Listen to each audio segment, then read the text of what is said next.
Hello everyone, today we're here to discuss the book called The Great Gatsby. And here we have a picture of the movie, The Great Gatsby, and a picture of New York. So to start my discussion, I have a question for you. Do you think you can repeat the past? So continuing about the book. Here we have The Great Gatsby, that is an American novel written by Francis Scott Fitzgerald, published on April the 10th of 1925.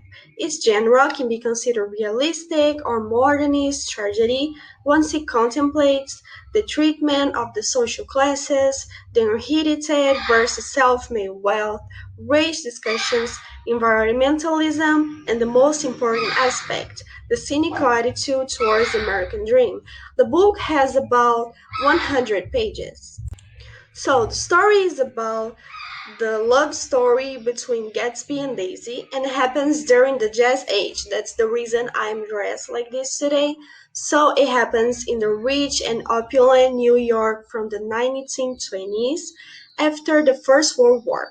So The Great Gatsby portrays the tragic story of J. James Gatsby, who's a self-made millionaire and his attempt to pursue a wealthy young woman, Daisy Buchanan, which he deeply and obsessively loved during his poor youth.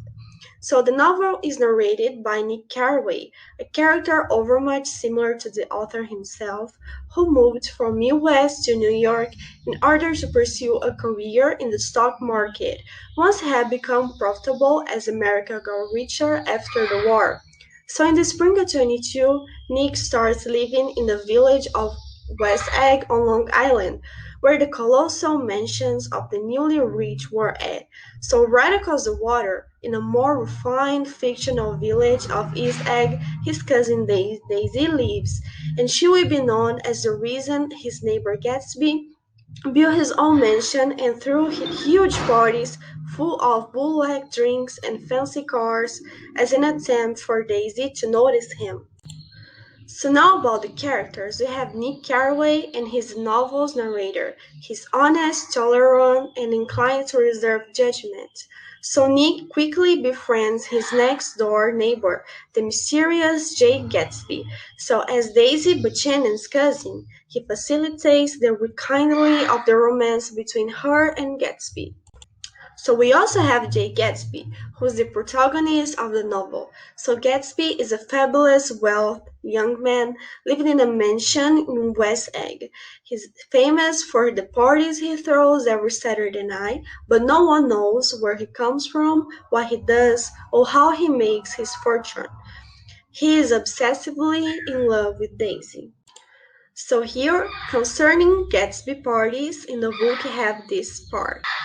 I spend my Saturday nights in New York because those gleaming, dazzling parties of his were in me so vividly that I could still hear the music and the laughter, faint and incessant, from his garden and cars going up and down the drive.